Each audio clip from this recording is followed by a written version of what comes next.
Good evening friends.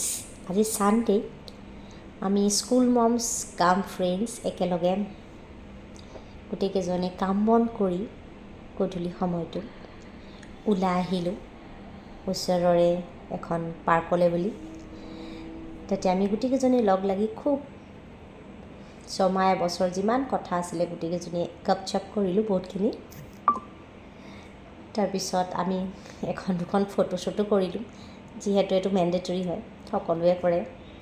তেওঁলোকে আকৌ ফুচকা খাই বোলে, মোৰ বাহিৰে গোটেই তিনিজনীয়ে ফুচকাৰ টেষ্ট ল'লে। তাৰপিছত আমি অলপ কথা বতৰা পাতিলোঁ নিজৰ মাজত।